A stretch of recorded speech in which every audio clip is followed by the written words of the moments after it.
Bonjour tout le monde, je m'appelle Pablo Antonio et je suis militant à Révolution Permanente.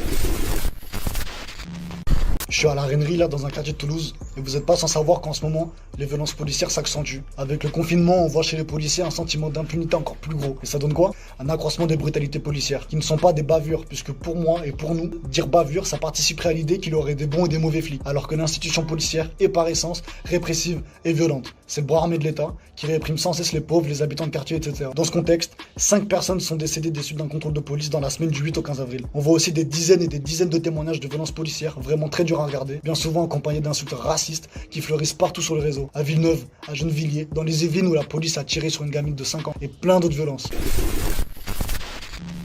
Ici à Toulouse, on n'est pas en reste. La présence policière est énorme. Ils s'amusent à courir après les jeunes de quartier, à foncer dans des voitures à pleine vitesse. Et il n'y a pas longtemps, ils ont passé un tabac à un jeune qui s'est retrouvé par terre avec le visage maculé de sang. Un autre exemple de la répression policière, il y a quelques jours à Toulouse, la police a forcé des habitants à enlever une banderole en soutien au personnel hospitalier où il y avait un jeu de mots avec Macron en mode Macronavirus. Le lendemain, ils ont débarqué chez la personne pour l'emmener en garde à vue. C'est de pire en pire. D'ailleurs, il y a 2 jours là, à 2h du matin, des policiers ont frappé un homme à terre et ont encouragé leur chien à le mordre. Dans la vidéo, on voit ils sont 4 sur lui et je crois qu'il y en a 3 ou 4 autres qui sont en train de regarder. Là, on en est à une semaine de révolte urbaine au niveau du Mirail, de la Reinerie et de Bellefontaine. Et bien sûr, un peu partout en France, et je pense pas que ce soit fini.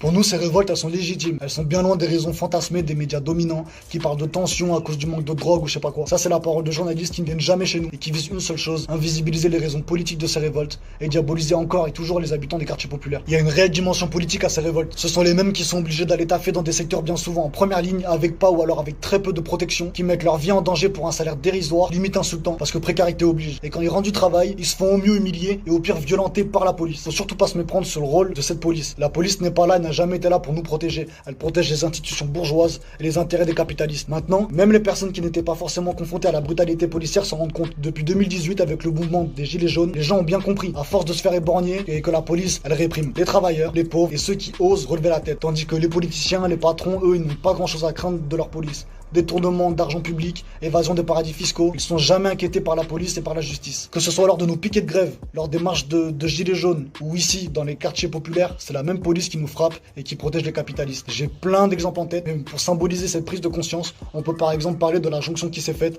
à plusieurs reprises entre le comité Adama et les gilets jaunes.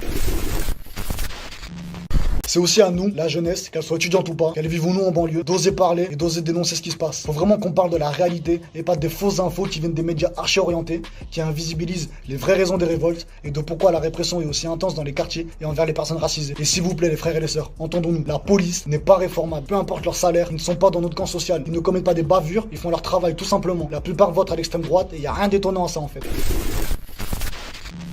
Nous, avec Révolution Permanente, on revendique clairement la dissolution de la police, qui de toute façon ne nous a jamais protégés. Comme solution, on avance la création de comités de gens de quartier, la création de comités ouvriers, qui pourraient réellement répondre aux besoins de la population, par nous et pour nous. Bref, je m'arrête là. Bonne journée à tout le monde, sauf à la police.